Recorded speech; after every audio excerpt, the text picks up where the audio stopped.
Do I always count us down? No, you just said 3 first. Yeah. So then I was like, oh, There it is. stepping up. 1, 2, 3. Kind of a stepping leader. up. He's Tahirua Toru. 1, 1, 2, 2, 3. You really asserted your dominance and then you pulled out. You did the first hip hip of the hoorays and then you just stopped. Yeah. I always do that actually. At birthdays I do. Yeah, you've got to go to 3, right? You can't just stop But on I it. stop on the second. It's a real power move to do the first one like real strong. Yeah, and then yeah. you not do the second yeah, one. yeah. And everyone's like waiting for you that.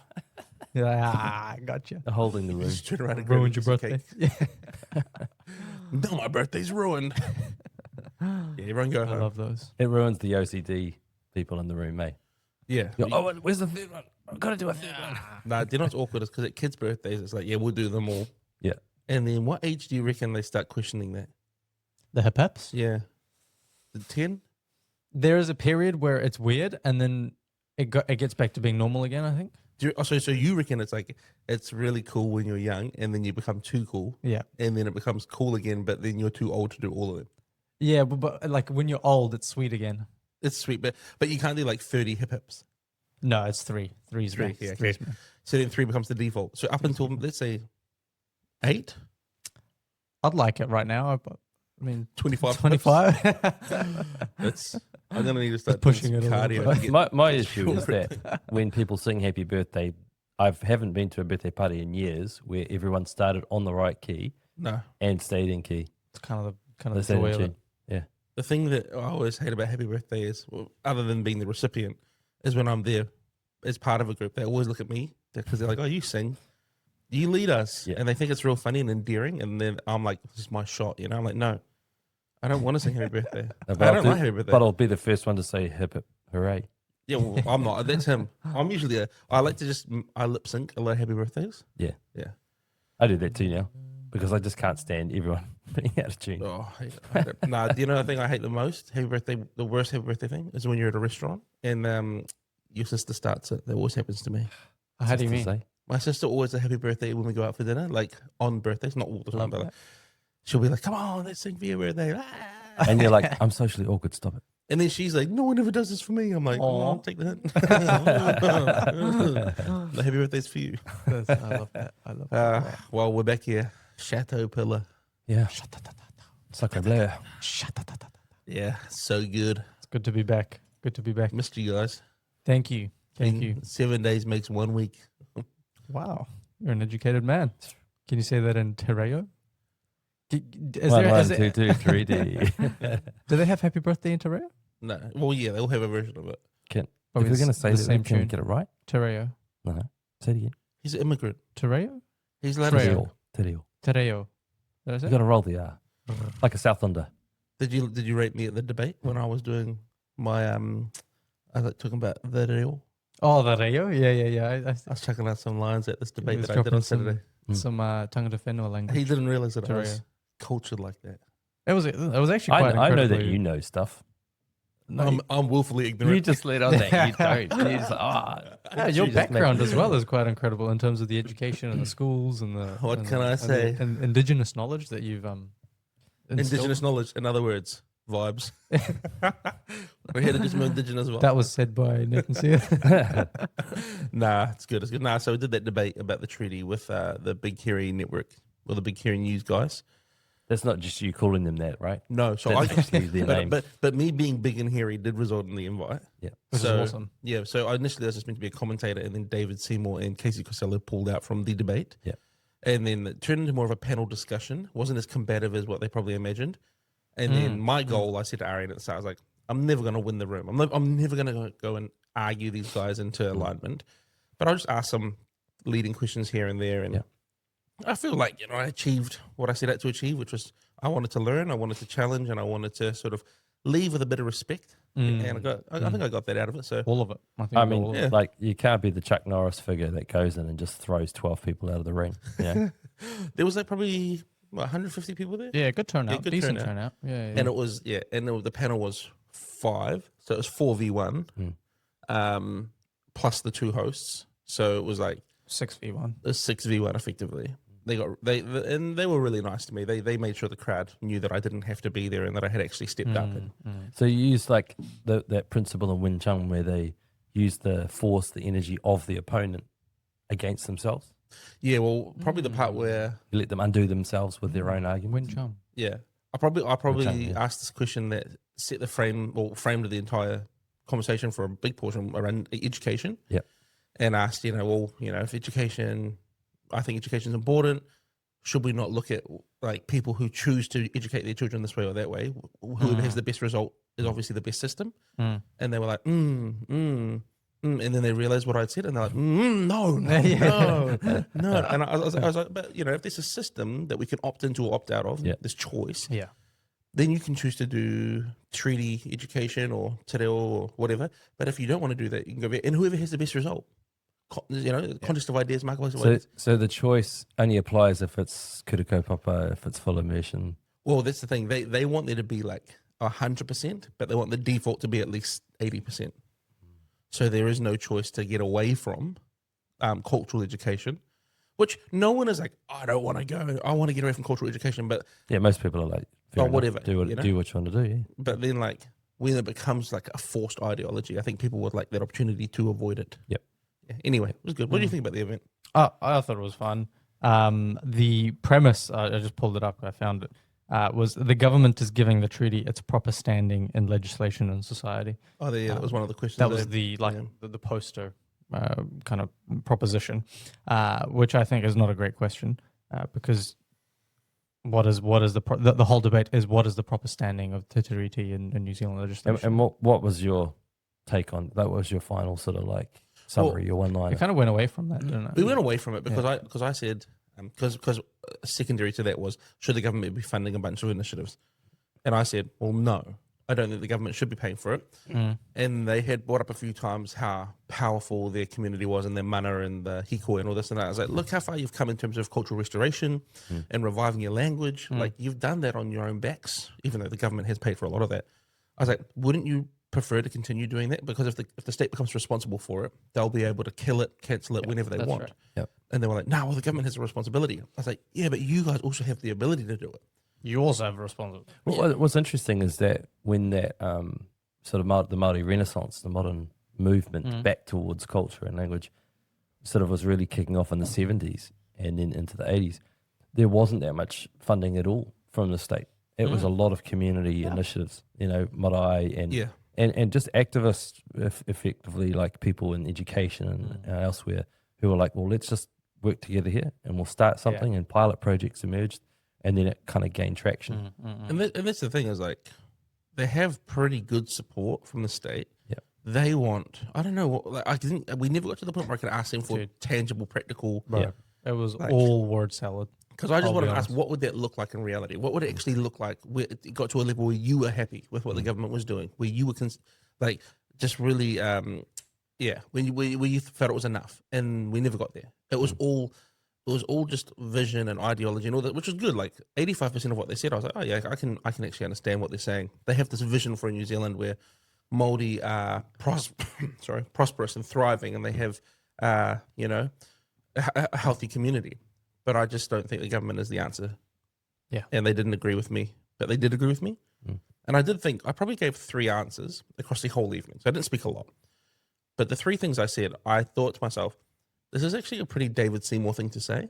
It was all about like smaller government, less state interference, all about personal responsibility. And I was like, this is quite a David thing to say. The funny thing is they let me say it. They would have shouted him down. They would have booed him. They would have. They won't even listen to a line that he says. And ironically, he's actually Māori. Well, and that's right. And you're not. And I'm not Māori. Yeah. But it just sort of was so ironic because like I wasn't as good as David, but I was nowhere near him. But I was like, these are kind of the principles that he's advocating for. And they actually gave me the time of day. They considered what I'd said. They gave a response. If they just listened to him, they get a better version of what I said. Yeah. There was some sad, like Marama brought up the story of her like grandmother being beaten because she was speaking te reo or whatever. Which is very real. Yeah, it's sad. And then Nathan at one point was like, yeah, but that's not happening now. Like, people aren't having the language beaten out of them. Like, there's a lot of support. Even if you say this government is not supporting, it's still supportive, broadly speaking, compared to what it was back then. And some lady was like, well, it's not happening with a stick, but it's happening with legislation. This I lady was like, not just some lady. you can't just. She was the head of NZDI, Rebecca Lisa Order. Sorry. Yeah. I'm some guy. She's the head of. She's the head I'm of some rando. no, I just want to make it clear. It was like she's not a yeah, that was my point. I was like, yeah, I'm really sorry that happened, and we're not going to try ignore that. That happened. They tried to get rid of the language, but look how resilient you are. Look how amazing your Yeah, community it's and still around. your mana is. Like, what a powerful thing that you guys have. Why would you now just be like, we're going to sit on our hands and expect the government to put it back in its rightful place? No, you do it. Do it. You know, you build your communities around it. You guys go and do that, and you can be prosperous. And if it's good, if it's great, if it's prosperous, other people will join you. Yeah. There was one point where they were talking about how the government needs to support Te Reo and everyone needs to understand it. And I texted Nathan mid thing. I was like, and people started clapping when they said, oh, the government needs to support Te Reo. And I texted Nathan and I said, if everyone in this room is not currently taking lessons to learn Te Reo, they need to stop clapping for these people that say we need policies from the government that encourage Te Reo. It's like, if you really care about it, go and learn it. I pulled my phone up as we finished. And I'm like, oh, I wish I saw that. That was a grenade though. You shouldn't. This one lady came to the front. There was question time. This one lady came to the front and she's like, why is English the default? Why is English our primary default language that we teach kids? It should be Te Reo for everyone who lives in New Zealand, regardless of whether you're Māori or not. I left, bro. I left. Arian walked to the back. And I go, okay, well, first of all, English is a global language. It's our trade language. It's a language that gets us on the world stage. Te Reo is largely a dead language. 4% of our country speak it natively or fluently. I understand the sentiment, but in reality, it's just what do you expect us to do? What do you want to do right now? Even if people did agree to that, there would be a generational project at least, right? Maybe Multi-generational. 2 generations. If you look at the revival of languages in places like Wales, you know, they talked about Wales or Ireland. You know, it's still not spoken by that many people. No. Well, so then she's like, nah, as soon as your kid gets to school, it should just be full immersion. And then so at the end, I spoke to her. I said, hey, my kids at home, we speak English. What are they supposed to do when they get to school? And they have to speak Te Reo now. They have to learn a second language just to integrate into school system. That's crazy. Yeah. But I mean, I suppose it echoes in what Māori children decades ago had to go through. So while we, two wrongs don't make a right. Yeah. While we use the same tools that we're saying were horrible again. Well, that's right, coercion, right? Whether legal or cultural or whatever. Ultimately, if you don't let people kind of choose, and if you can't persuade, then it's a losing battle, I think. But you have to show me the argument why Te Reo is a useful language beyond that being a nice to know. In terms of preserving culture, yeah. Cognitively, there's benefits because you know multiple languages. You have that mental elasticity, sure. And that's what her argument was. She's like, young people would be way smarter if they knew Te Reo. I said, yeah, but what if they knew German or Spanish or French or Chinese, Mandarin or Mandarin. yeah. And then she's like, well, they could learn all of those. I said, absolutely they could, and they should. My niece is trilingual. She speaks Samoan, English, and Māori. And she goes, wow, that's amazing. I was like, yeah, it is amazing. And she has that mental elasticity now. Just do it. Learn any language. Yeah.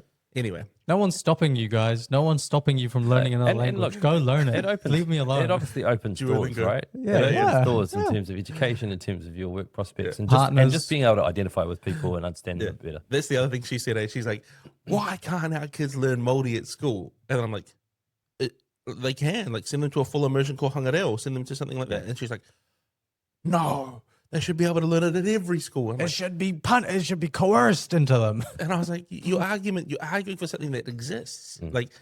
If you want your kid, and she was white. I said, if you want your kid to learn Māori that badly, please go to another school. One of the funniest things I'll just add as we wrap this topic, this girl came forward.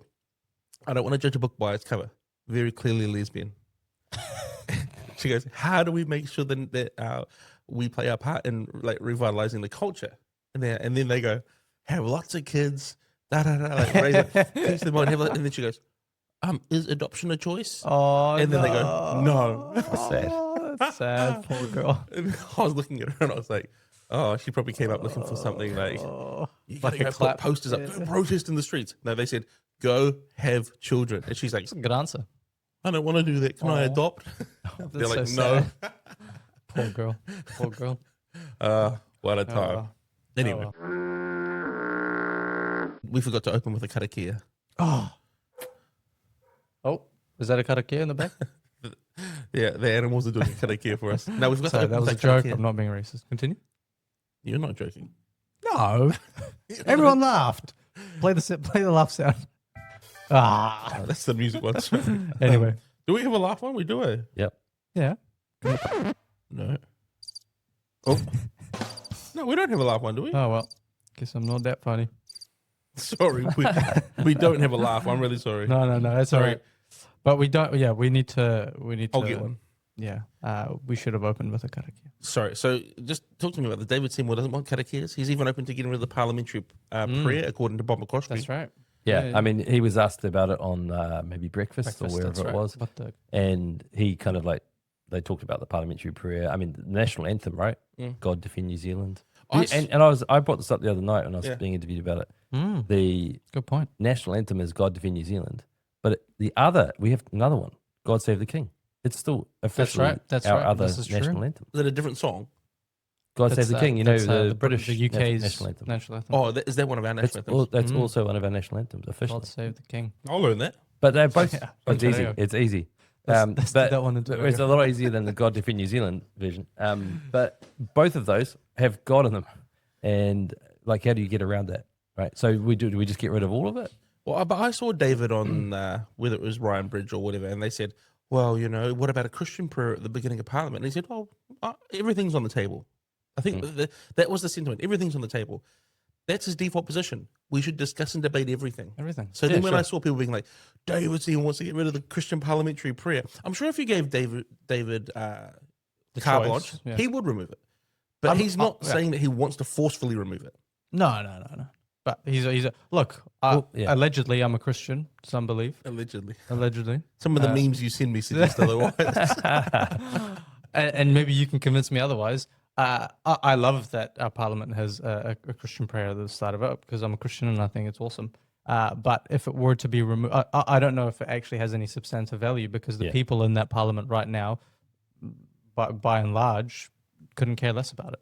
And so what is the point of a few words if the people in there are thinking about other stuff in the middle of the prayer? I'm totally of the same mind as well about it. We have it. It's part of our tradition. It's a sort of a legacy of a Christian heritage. But if people don't believe it as a Christian, I'm like, well, I'm not going to go around and expect people to imitate or pretend. Because that actually goes against what I believe. Right. But now you're in the public service. And now you say, hey, everyone, before every meeting, we're going to do a Christian prayer. Suddenly everyone's angry at you.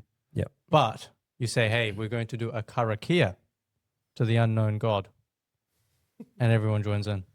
To the unknown God. Huh? To the unknown God, yeah. Well, I just mean to say... well, David Seymour's whole point has been, well, this is a new religious practice. You know, this is multi-spirituality in the public service. And some people are uncomfortable with it. And we're spending taxpayer money in terms of funding it and in terms of resourcing it and, you know, public servant time. Yeah. But this is not just, like, I think I brought this up when we talked about wire to time. Yes, yeah. And be doing a wire to time. Yeah. I just checking to see if I can show you guys, but my sister, as you all know, works in the public service. And she put a video on her social media yesterday of them doing wire to time at her place of employment. And it's like, it blows my mind that we waste money on this stuff. and in the department that she works in is like, this does not improve the quality of service. It doesn't make a difference. She'll probably hear me say this and she'll be annoyed that I've brought this up, but I just watched it and I was like, there's at least 30 minutes there between getting everyone organized, getting everyone around, socializing before and after, singing your 2 songs. That's across the country. You multiply that by how many departments, public servants are doing that. That's millions of dollars of productivity.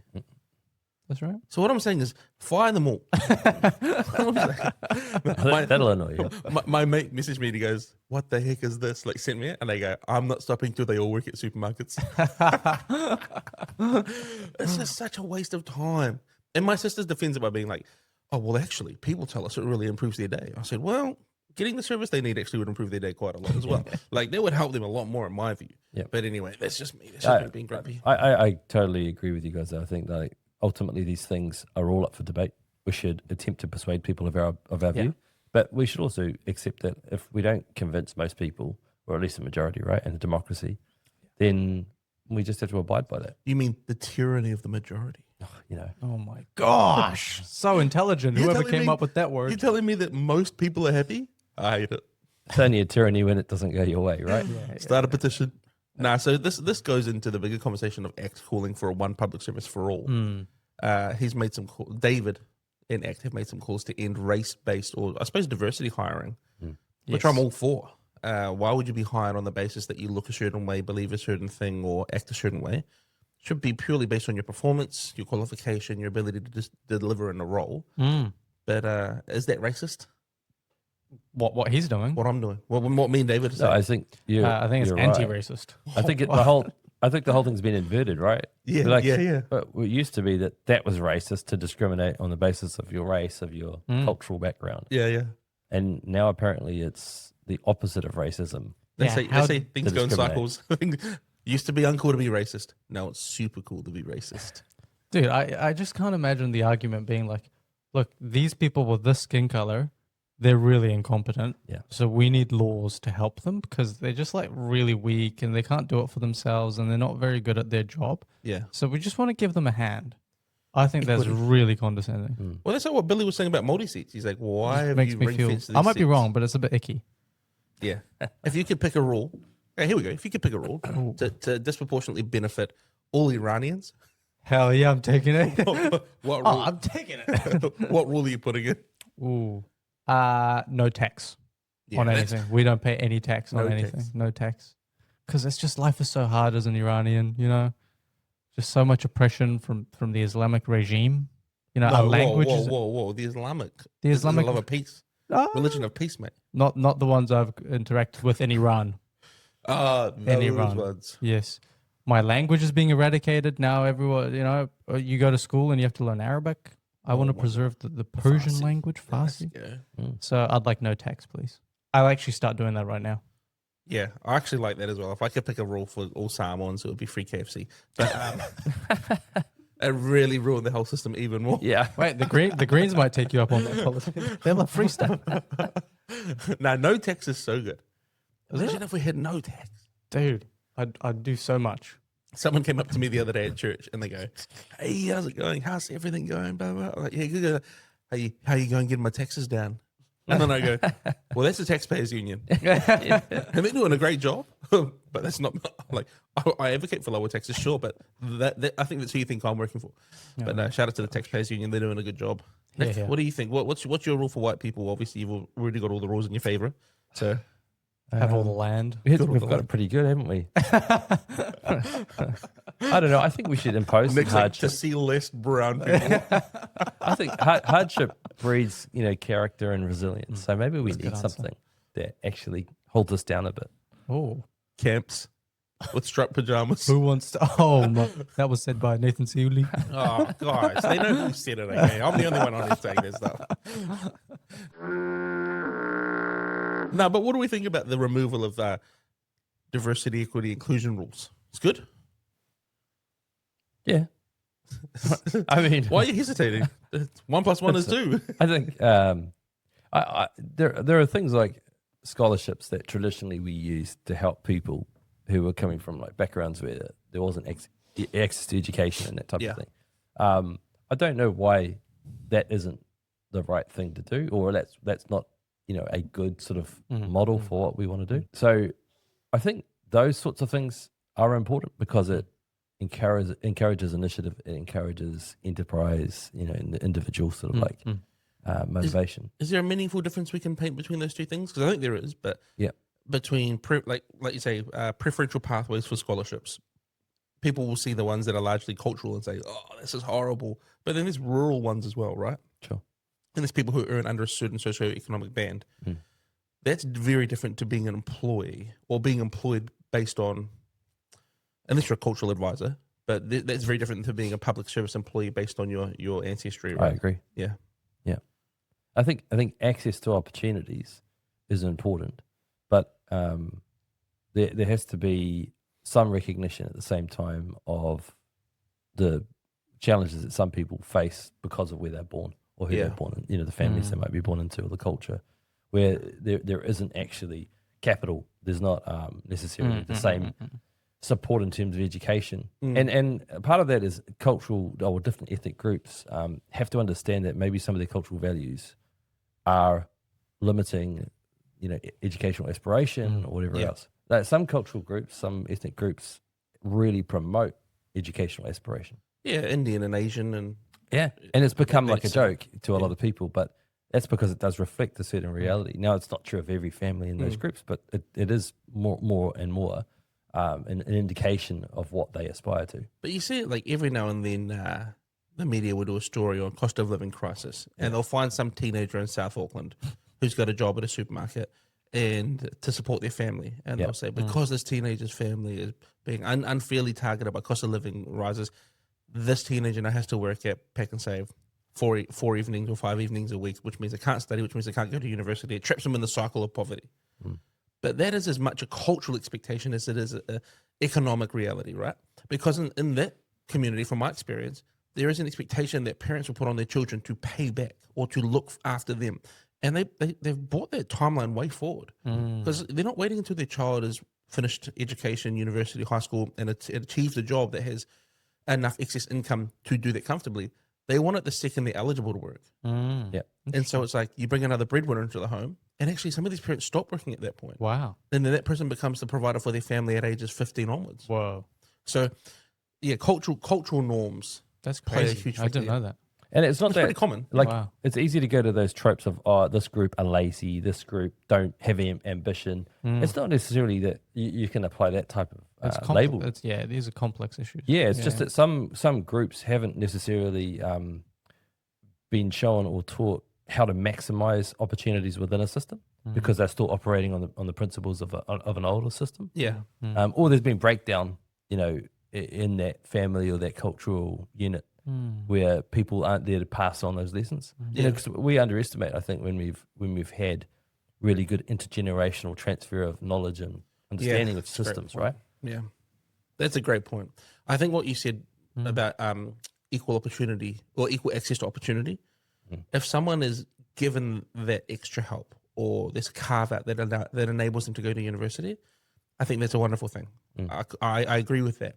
But once they've done the hard work and gone to university and they've been held to the same standard as their peers I agree. who have potentially a more accessible path, they should be treated on the back end of that the same as everyone else because they've proved they can get through. They've proved they've taken the most of that opportunity.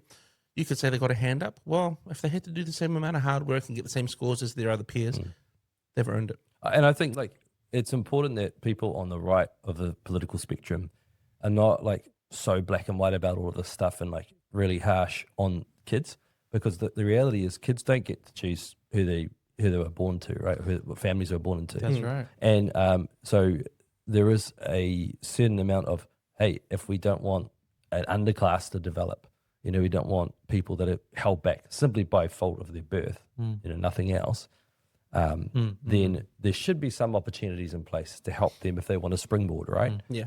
And I think that makes sense. It helps us as a society. It's not just a question of, those parents could have done more and that's their responsibility. I agree. They need to feed their kids.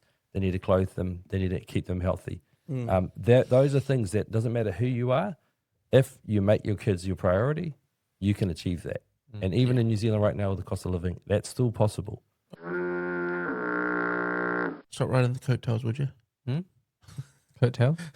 I was just checking you were locked in. No, I'm here. Checking you. No. I believe in diversity, equity, and inclusion. Wow. Let's go. That's great. But You missed the whole diversity point. of opinion, diversity, yeah. Okay. Diversity of opinion. Yeah. No, that's the crazy thing. Diversity is a great thing. We love diversity. It's our strength. Well, I don't know about that. Unity is a That's the funniest thing. Is it's so clear that unity is the most powerful thing. If you want something to move, it moves in a chain of unity. Muscles work together in unity.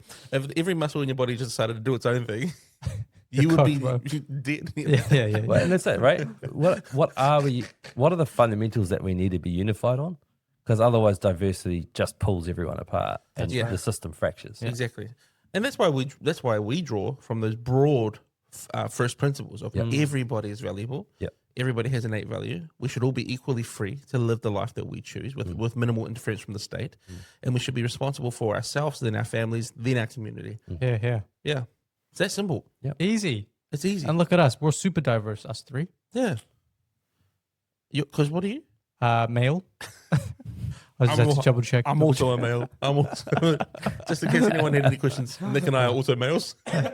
Nick's actually very male. I never have to even say it, guys. Come Yeah, on. look It's at so it. Look at it. obvious. You can tell. Look at his aura. Nah, it's Anyhow. good. Speaking of diversity, Oh. how about those greens, mate? Those beautiful greens. Just want to say as well, Chloe rejected our invitation for a podcast.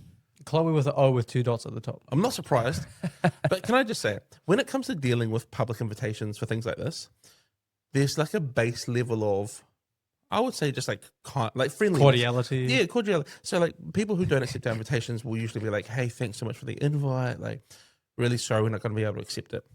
This one is just like from a random press sec being like, "Chloe is declining your invitation." Okay, Regards. regards. She, her. Yeah, That was the portable. I was like, oh, thank gosh, it's a she, her. if this was a he him, it would have been completely wrong. Yeah. Get her on the podcast. No, it would have been great to hear from Chloe. And obviously, I saw Marama the other night. So I mean, if you looked at that response from, Chloe's press secretary, you basically just had to read between the lines and said, no, F off, Christo fascists. We don't want to talk to you. yeah. Sorry, it was a kind he, of what- him. Oh, sorry, he him. Yeah, Was it? sorry to interrupt. I just. What's his name? I don't Name and wanna- shame. The people No, who- I won't. I won't name him. I'm gonna name him. Okay. Nah, anyway. So the Greens, though, they have a plan to propose fines for up to $10 million to supermarkets charging excessive prices. What is excessive? There's no guidelines set. Yeah, Chloe declined to say what the measure would be. Because that's what you do. You create these laws, and then you wake up on Monday, this is the rule. You wake up on Tuesday, this is the rule. Well, It's great. I think that she kept sort of referring back to the Communist Commission, right? Yeah, Well, she she was said it like, was well, up the to Commerce them. Commission could just figure it out. And I understand on one level, okay, that's fine. But then what have the Communist Commission actually, specifically said? What is the What is excessive? Is 10% markup excessive? what's or the is yardstick? 20% markup? Well, that's what Ryan was like. If something costs 50 cents and they sell it for $1, that's a 50% markup. Yeah. Like, is that excessive? Oh, it's not for me to decide. It's not for politicians to decide. Thank Okay, you, so Chloe. that's cool. So like I like that response. It's not for politicians to decide. But then who decides it? The Commerce Commission and who else did she say? She said the Commerce Commission. Oh, I thought she had like some other body that she referenced, but no, she doesn't have any idea. She's just saying lines. She's just like, "Huh." So this is the Saying lies or lines? lines. Yeah, lines. yeah, lines. Breaches I'm not was- accusing her of lying. I just want to make that clear. Chloe, I've never accused you of lying. Okay? You never lie. You never lie. You'd never do that to us. No, she's honourable lady. So the consequence could be breaches could carry penalties of up to 10 million, 3 times the value of the commercial gain, or 10% of total turnover. So they could choose. Take your pick. You take this. When you want to Freedom of choice. Yeah, exactly. Okay, well, you want to discipline your child, and you're like, Can we pick go the back ruler. a step? Can we go back a step? So Yes. we've had, this current government Yes. campaign in 2023 on sort of trying to do something about the supermarket Good point. duopoly. Yes. Right. Nothing really has happened. No. There's just been kind of so-called inquiries or No, Nicola went to a investigations couple of into supermarkets. it. That's true. She did go. She did She some prob- shopping. She wore I mean- hivers. Anyway, sorry. I She said digress. her personal shopper, but anyway. So that's supposed to have happened. Yeah. What I don't get, and I can see where the Greens are getting themselves in trouble here, Mm. but what I don't get is why people who supposedly stand up for capitalism, right, Me. parties on the right, aren't also incensed by what's going on. Because, I mean, Yeah. Adam Smith, right, the father of kind of modern capitalism, he said that monopolies are effectively evil, right? They undermine Choice. the free market system. That's right. That's what I'm And struggling with. the duopoly is almost as bad as a monopoly in this case. So what is the response from the right? Well, I love that question. That's a great question, and you're Answer. totally right, because they're pointing to an issue that is real, and the right has agreed to this issue that there is a There's a problem. Yeah. And I think the answer in terms of policies I've heard, the one that makes the most sense to me is New Zealand First's, which is to break up the duopoly, and to say to whoever owns the one that owns Pack and Save and New World, Yep. to say, hey, Pack and Save is its own company now, and New World is its own company. And you two have to compete with each other, and then whoever owns Countdown or Woolworths, you're your own company, and then Fresh Choice, all that. Fresh choice, yeah. Foursquare. Now, someone like the ACT Party would come and say, "Oh, well, that's state interventionism, blah blah blah," and it is in a sense. But they I shouldn't think- if they're being like Exactly. pure to their ideology. The reason in this scenario, I would say I would not be against state intervention is because I think these policies would ensure that the free market is preserved in the long run, and that the free market actually operates effectively if Yep. if monopolies are broken up. Yeah, because I mean, Adam Smith said, the problem with monopolistic behavior, or duopoly in this case, is that you have a supplier that doesn't supply the market enough. They artificially, therefore, jack up prices because that supplier is not there. There's no competitor there. It really. kills choice. If choice and freedom is our first principle, then a monopoly doesn't have to. I sell all the milk in the world.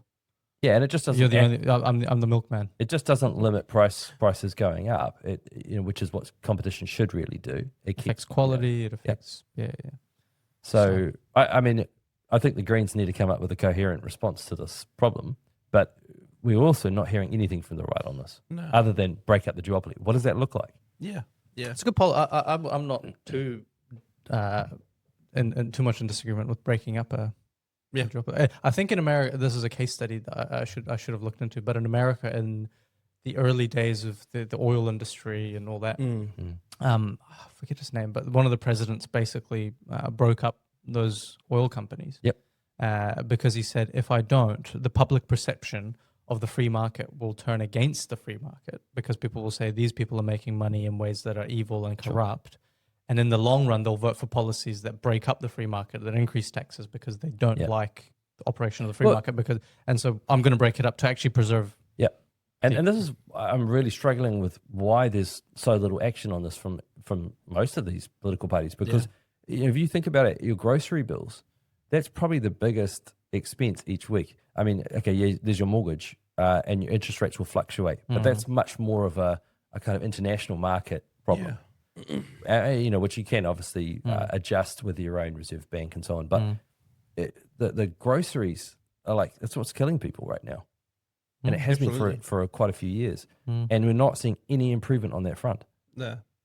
Yeah. I wonder, because I suppose the response from national and the acts of the world are, let's create less regulation for entering the market. That's right. That's what they tried. Yeah, that's right. You see these Costco stepping in, and you see a lot of like Aldi and Lidl and those European ones, or the new Chinese ones.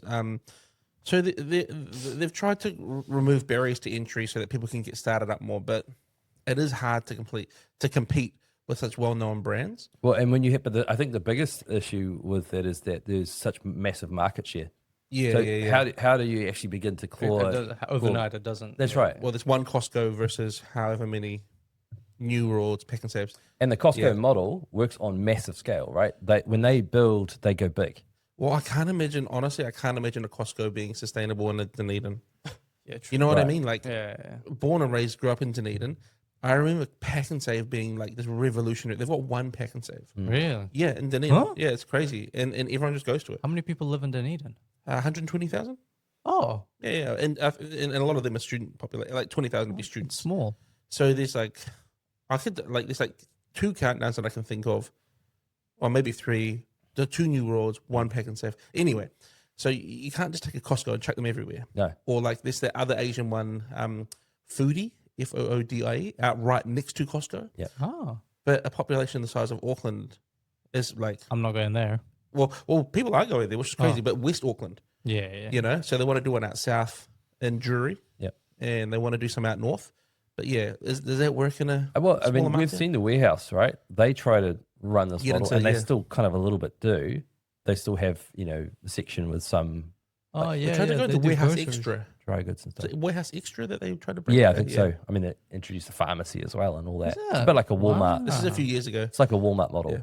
Man, but how good would a Walmart be? Yeah. But again, the problem is that I don't think it addresses the underlying market share problem, really, because there's a fair bit of investment involved. But also, it may be that the co-op model is going to be a better solution or fit for New Zealand. What's that? So, cooperatives where effectively you've got suppliers. So things that we grow and produce, instead of the farmers or those agricultural groups, saying, okay, well, we'll just supply it to the distributors, the big retailers.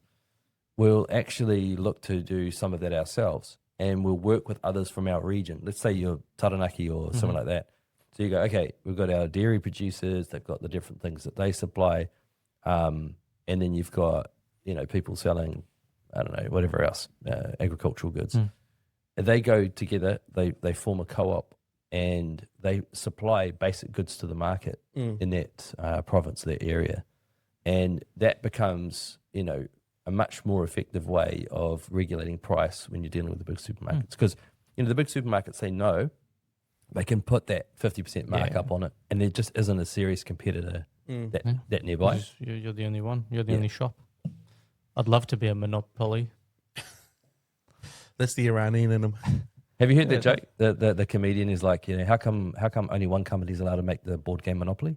That is funny. That is very funny. Yeah. That's good. Oh, well, there you go. Break it up. Break up the duopoly. I didn't get the joke, but that's all right. Is it a language thing? I'll tell you what, who's got a bloody monopoly on something? Paul Goldsmith. He's got all the portfolios. Yes. What a good segue. That's fantastic. That's a great That's segue. a great Well segue. done, well done. I get that one. 11 portfolios. I think you're the Monopoly guy of segues. Well, yeah, Thank you very much. What a compliment. What a great Did you see transition. the other morning? Who was it? Mike Hosking. Mike Hosking goes, "What's your favorite portfolio?" And he goes, "Oh, come on, Mike. It's like if you had 5 kids, you can't say which one's your favorite." Mike's like, "I got 4 kids. They know which one's favorite." If I told them to line up, they'd line up one through 4. That's so funny. I liked it when Ryan Bridge was talking to Goldie and Jackson? Yeah. Willie Jackson. And they were like, all right, we'll name your portfolios then. He gets to number 10 and he can't remember number 11. It was so good, eh? I mean, it was inevitable that, I can't remember. I think David Seymour got a quote out and he goes, "I've known Paul Goldsmith for a long time and I've seen him get quite a lot done with minimal effort." And I was like, that is a compliment, but it's also like pretty funny. It's the same as Nicola Gregg being like, Erica Stanford's not a prime minister. Yeah, great friend. She's Great not friend. prime minister material. Horrible prime minister. But Goldsmith, he's space, defense, justice, and NZSAS, GCSB, arts and culture, defence. culture. Man, he's everything. heritage. Well, they say Specific people. you want to get something done, give it to a busy person. Yeah. I think there's a limit, though. There is a limit. Surely it's not him doing that work now. Surely it's his aides and his advisors. And Well, 100%. Sure. now that's where bureaucracy gets in and does all the stupid stuff that then we have to wait for a system change effectively to undo. Sorry, you Please, go? please, no, go. No, I was just saying, can I read you the list of Tell the us. and then you can decide which ones we can just chuck out because maybe we don't even need a minister for that. Okay. All right, Minister for Arts, Cancel. Culture and Heritage, Cancel. Minister of Defence. Deport. No, I love that Sorry, one. so Love that Minister one. for Arts, Culture and Heritage is one. Sorry, I confused Yeah, but hold Do on. you know how to read lists? Goldie's a perfect, No, but it's Goldie's a perfect fit for the arts he and is. culture. No, He we're can just play, saying he can play the piano. Man, he's good. he does. But we're just saying kick the entire ministry. Okay. Anyway, Minister for Arts, Culture and Heritage, that's one. Minister of Defence. Yep. Minister responsible for GCSB. Keep that one. I like that one. Yeah. Okay. And for the NZSAS. Yes. Is that one or is that 2? That's separate. That's separate. SAS and Okay. GCSB are separate. Minister of Justice. Okay, we can keep that. I like him. Minister for Media and Communications. I don't believe in state-funded broadcasting. So. Minister for Pacific Peoples. Guy Fawkes. All right. Minister for Public Service and Digitizing Government. Does become one. Public Service and Digitizing Government. That should be part of public services. Yeah, there's one. Yeah, Public Service and Digitizing Government. It's like a project that the public Yeah, it shouldn't service even would be- you able don't to need a take. minister I for don't that. get that. But it's the digital ID stuff. Yeah. Minister for Space. I think we That's keep that cool. one. I like Minister for Treaty of Waitangi negotiations. Cancel. Cancel that And one. Minister for Veterans. So that's 11. I like that. I've got to look after those veterans. Veterans. I'm a vet.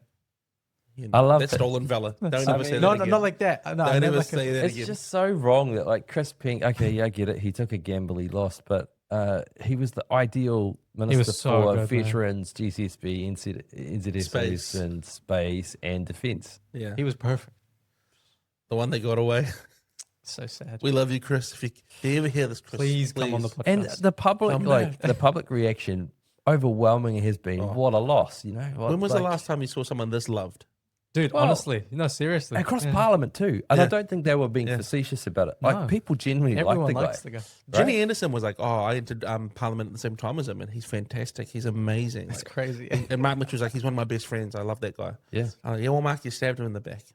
You stabbed him in the bloody back, Mark. That's right, Chris. That's all right. We love you. Neighbouring electorates too. Yeah, I do like Mark Mitchell though. I know a lot of people have gone off Mark Mitchell after this whole thing, but I like him. Oh, really? Are people going off him? Because people think Mark Mitchell was the secret instigator.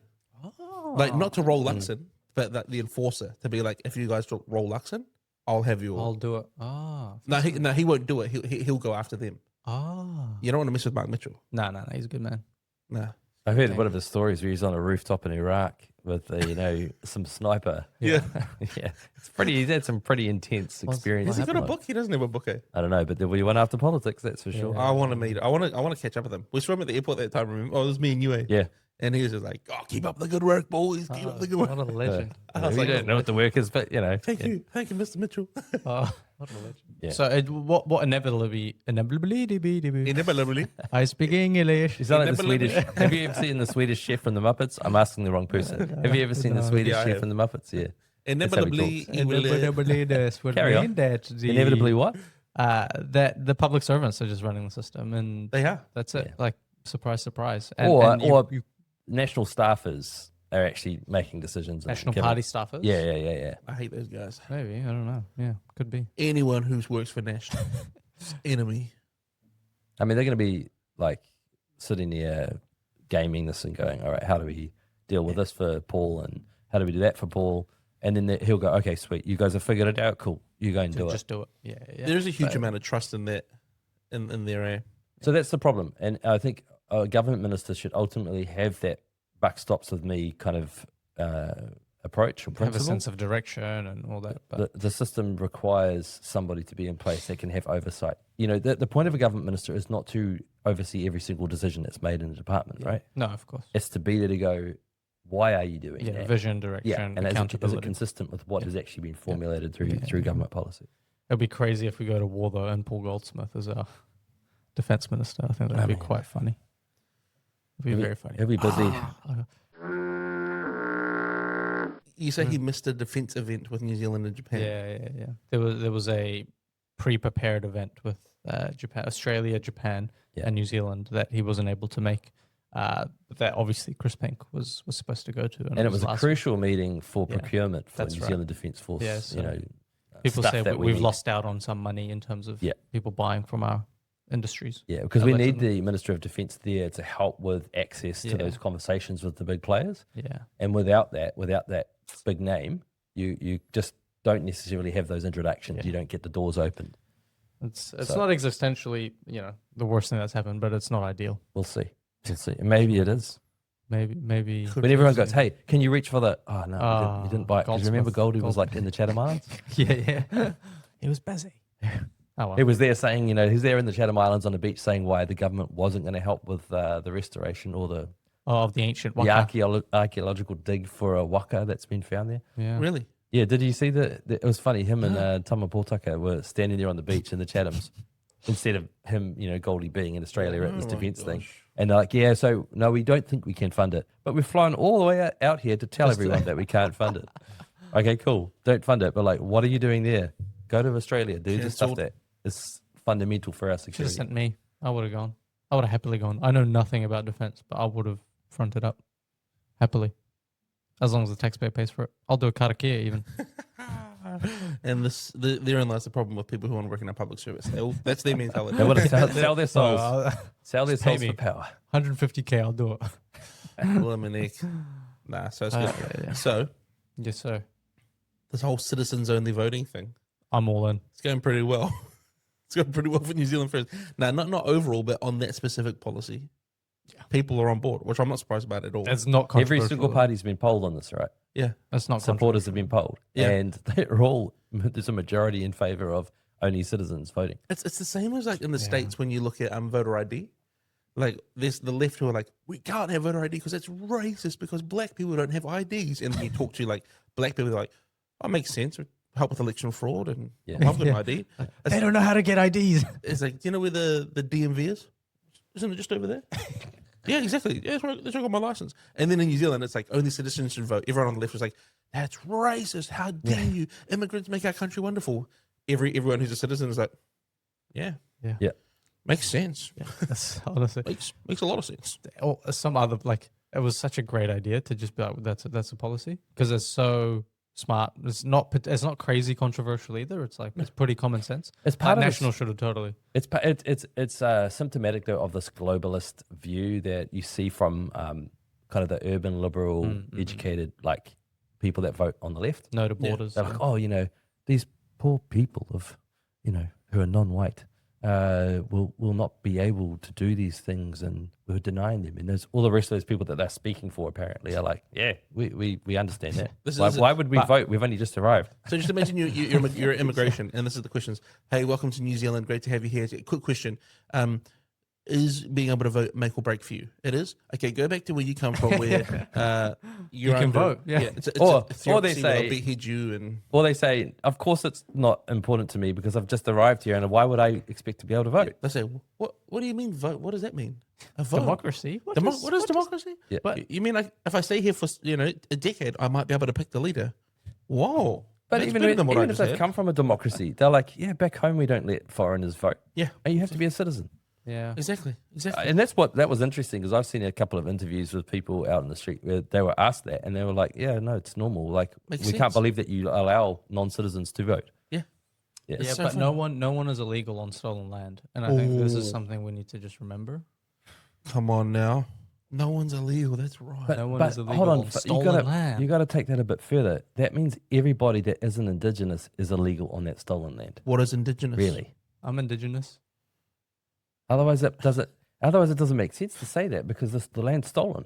I don't So believe we're in all trespassers unless you own the land. But The I original don't owner. believe in Even in the borders. indigenous So I'm a citizen of the world. So I'm indigenous to everywhere because I don't believe in borders. Can I live in your house? No, Why not? because I have poor self control.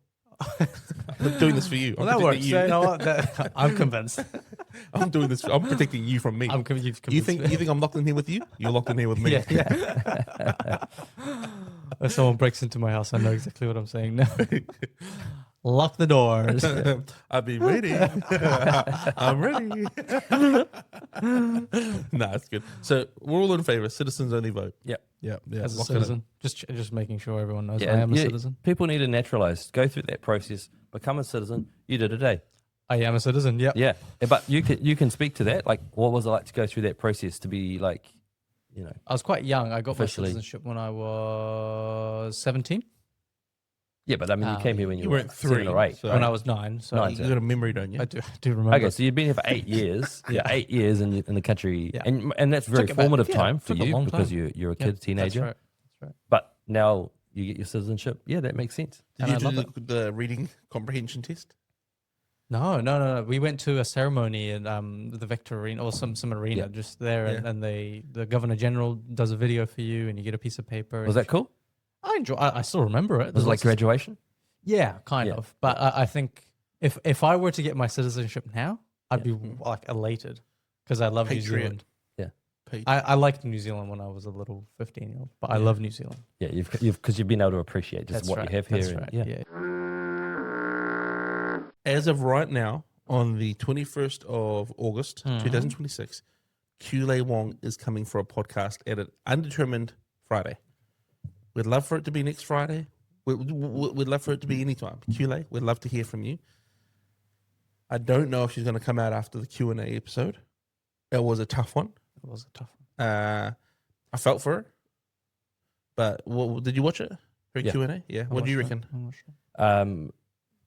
I mean, on one hand, I think it's inevitable that when you're trying to communicate a radical tax transformation and what you intend for the country, and you're trying to do that in that type of format, it's going to be hard. So I thought at one level, she actually handled it quite well as a PR exercise, like in terms of how she spoke. She was I've cool. seen She was calm, I've seen yeah. much more flustered politicians who have been in politics for years. Yeah. But Jack was obviously armed with all the information he needed to take this policy apart. And I think there are major issues there in terms of how the party have not thought through the steps. Like, I get it that what they're saying is you need all three kind of things happening at once. So you need the universal basic income, then you need the land tax and any other type of tax, and then you flatten income tax. Yeah. because those three are crucial for the model to work. Mm. And even then, we don't know if it's going to work because UBI is not something that's been rolled out on a national scale unless you think of communist countries back in the day. So, That didn't work. yeah. So But I, it didn't work because she wasn't in charge of it. She could be the one to make it happen, you know? well, and this is the question I have is how do you implement in an MMP system where you're not going to get all three of your ideas across the line? You're only going to be able to maybe get one of those things. Yeah. And even then, it's going to be a watered down version of what you want because you're not in the majority. Well, on Wednesday, Politics Wednesday with Hosking, he was talking to Ginny Anderson, and he said, Ginny, you guys said you've only committed to one new tax, which is capital gains. How are you going to ensure that once you go into negotiations? And Ginny literally she goes, we're the biggest party. We're not like National. We're not going to be bullied and pushed around by minor parties. What we say is going to happen will happen. And then Mark goes, well, there you go. Everyone who's thinking about voting for a minor party who will work with Labour, they've just admitted to you that they're not going to allow anyone else to have anything in their coalition agreement. And therefore, Labour doesn't understand how MMP works. They don't understand how coalition works. And they don't understand how to govern. Yep. Interesting. Yeah, it was really, that was a really great telling. response. Yeah.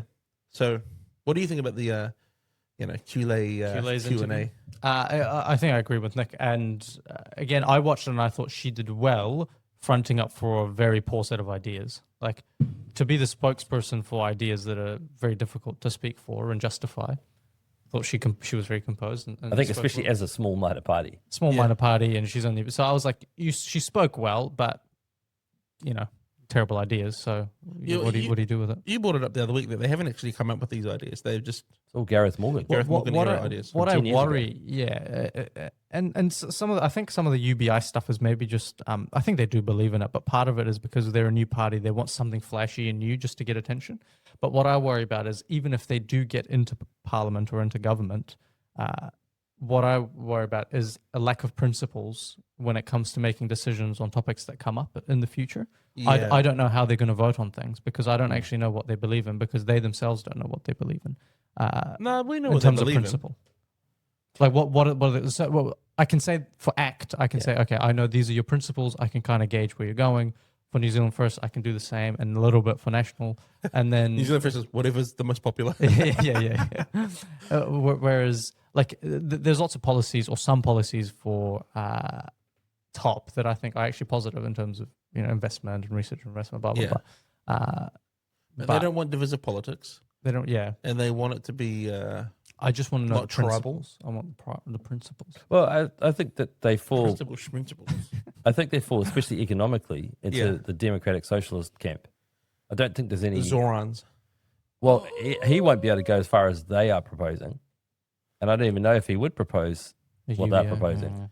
But he's certainly a democratic socialist. But I think that they see New Zealand's history over the last century, and they go, "Well, we've actually done a lot of the stuff in the past, not the UBI, but we've certainly had land taxes. We had land taxes up until about 40 years ago. Is it? Yeah, we had them pretty much from the beginning of our democracy.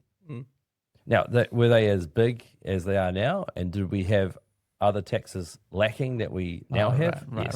So the point is, been restructured. so yeah. the idea of a land tax in itself is not like horrifying to me. It's just how do we cope with all the taxes All the that other are being stuff, yeah. piled up? That's fair. Because there's just a huge amount of wealth that's being taken by the government and used by the government to do things that a lot of people could actually do for themselves if there was more of a user pays system. I'm not a wholehearted like everything should be user pays, because I've seen countries and been to countries where I think that model creates massive disparities and that causes a lot of social issues that you don't easily come back from. So looking at this, we've got the election 2026.nz up in front of me. Only the left can reach 62, with top whom National is ruled out. So that's still reality. I think we've had one new poll since we last talked, but it's looking more and more likely that top will make a significant impact on who governs. National and Labour actually pretty equal, 30 each on this over the last 12 months. What are we looking at? Yeah, so preferred Prime Minister Luxon at 17%, Hipkins at 15%, Peters at 7%. Chloe is 4th, which is crazy, 6, and David at 5. What? Yeah. That's crazy. Money, Nationals up there, ACT 2nd, Labour 3rd. Te Pāti Māori has 1 donation. of $40,000 from John Tamahiri. Oh, sweet. So that's good. Access to the most donations at 36 donations declared. There you go. All in that sort of 5 to 6 figure range. X made some money. Good on him. And that's because, again, I think where you see people raising money isn't an indication of corruption. It could be, but it's not always. It's an indication of people who have money seeing value in what those people are actually advocating for. So, Should there be a ceiling though, across the like a limit? across the board? There's a ceiling on how much you can spend for the campaign, I think. Yeah.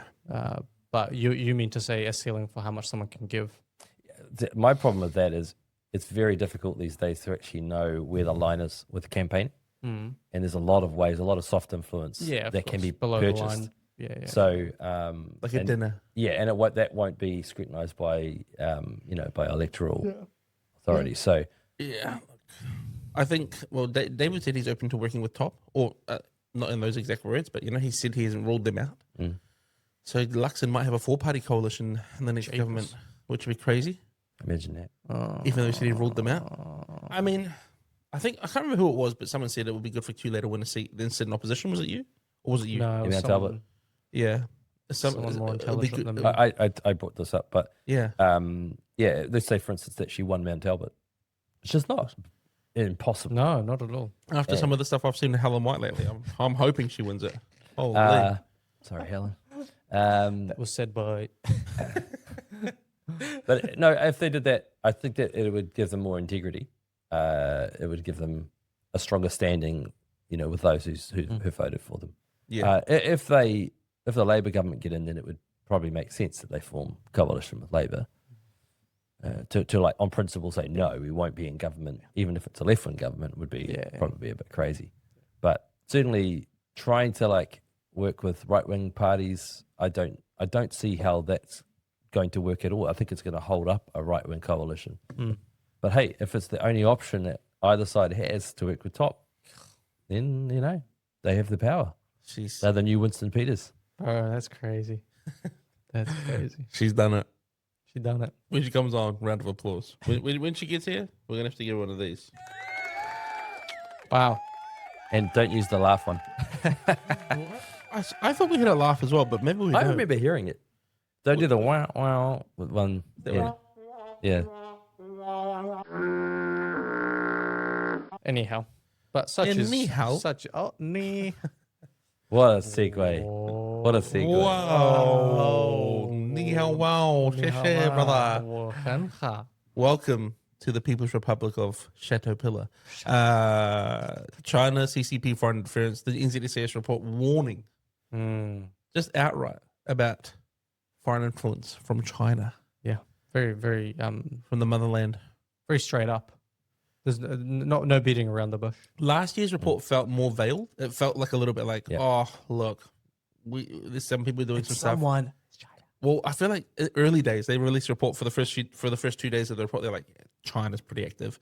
Then the Chinese embassy came out and were like, how do you say this? And then they were like, oh, well, it's some nations. Some nations are doing it. This time they're just shooting from the hip. They're like, we can't beat around the bush on this anymore. It's China. These guys are doing some hectic stuff. Yeah.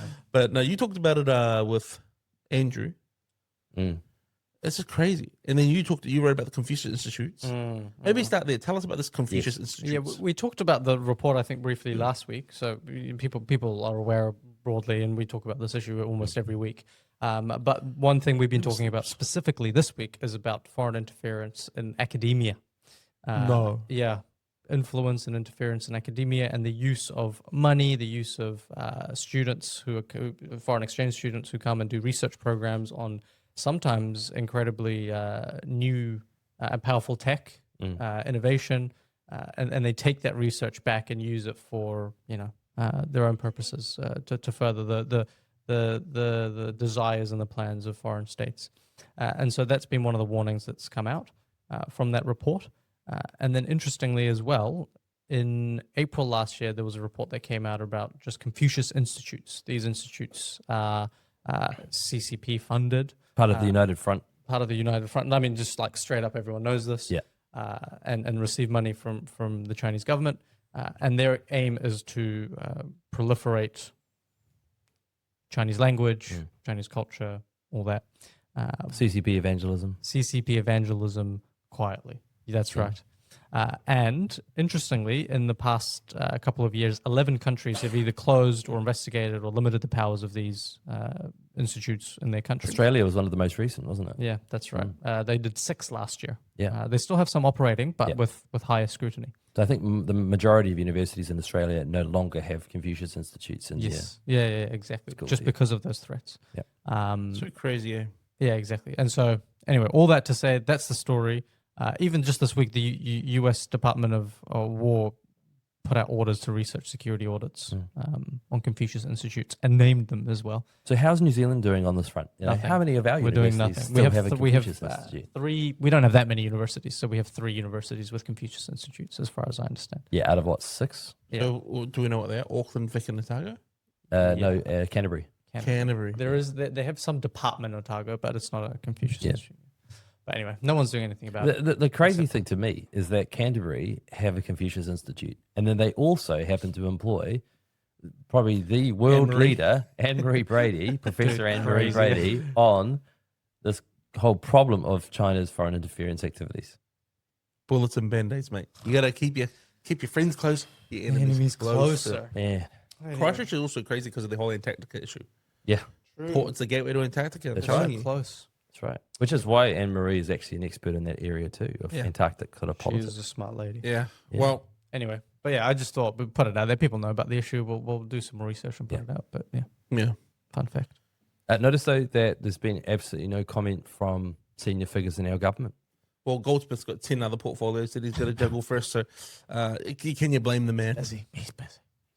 He's busy. He is a busy guy. Maybe we should give him number 12, and that could be dealing with foreign interference. Yeah. Do move on orders apply to Confucius Institutes, Mr. Goldsmith? We were going to write to him because now that he stepped in to replace Pink, we never got a response about our Chinese police car issue and about what else we read about BYDs. BYD police. Yeah. But we never got a response. We got a response about the BYDs early in the year, and he was like, "We have protocols in place. Don't worry about it." It was a bit vague, but the other 2 ministers we wrote to didn't reply. And then, Any final thoughts, feelings, concerns, opinions, deepest darkest secrets? Don't do it. Don't do it. Don't do it. Tell us a real one.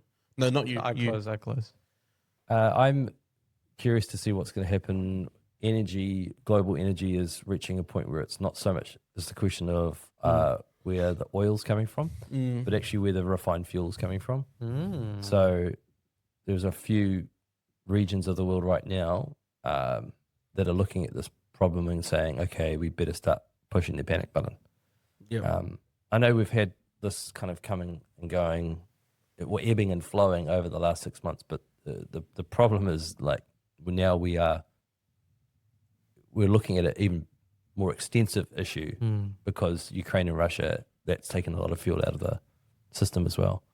So, and the Americans are making a heck of a lot of money off this. Chevron, Mobil, those big oil companies, because their refineries are just pumping it out. In fact, they normally do maintenance at this time of year, or they go into like the autumn season with maintenance because they reduce capacity, and they're not able to do that because they have to pump out so much refined fuel right now. Drill, baby, drill. So it's great for those shareholders. I'm not going to say whether I am a shareholder in Chevron or not. I'd love to be. I wish I was. But we are looking at probably global export prices staying pretty high.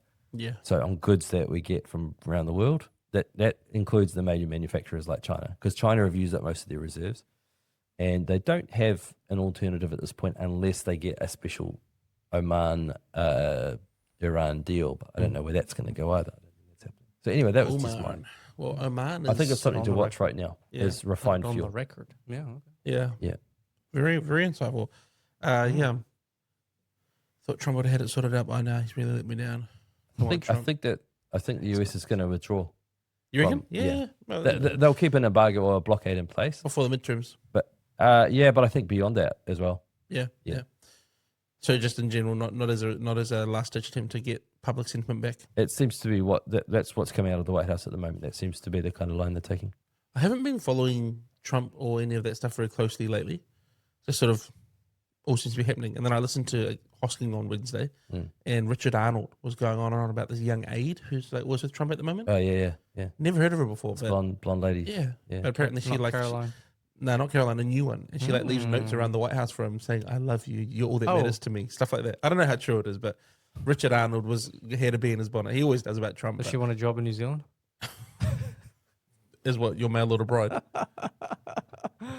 That's a joke. I thought that was clearly landed very well for me. I thought this guy's going to get us. Bro, that was right there. Someone had to say, someone had to make the joke, and I took one for the team. No, we appreciate that's the casting couch right there. I don't know what that Can't is. talk about that. Oh, that was supposed to be the beep. Sorry. Anyway, my final thoughts, feelings, concerns, deepest, darkest secrets. That's good. Things tracking well. I enjoyed my treaty debate the other night, so if you want to watch that, I'll post a link on our channels. Yeah, good idea. I think there's a full link there. We've got a lot of stuff that we've got to post, actually. It's good. Just want to let everyone know at Pillar, we don't agree with the HDCA, and to date, none of us have Full used stop. it. We don't agree with it in principle or in practice, Yeah, none of us have used it. and we never will. No matter how badly hurt our feelings get, none of us will use it. But anyway, over to you, Ariane. No comments. Look, I've had lots of fun. If I said anything during this podcast that any of the listeners didn't like, it was a joke. If you did like it, I meant it fully and truthfully. Really enjoyed the conversation. I can't wait for the election season to be over because it's all talk right now and people are just frustrating and annoying and no one's accountable for anything and we're just commentating on commentary. So looking forward to that ending.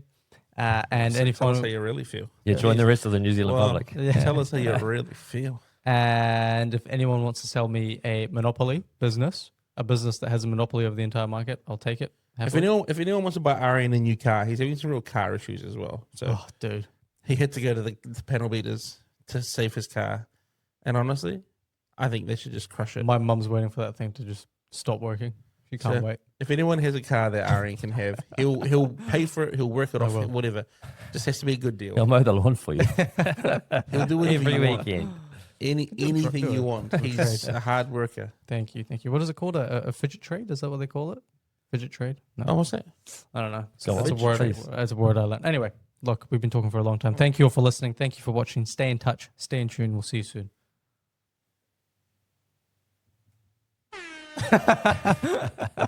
Nah, great job.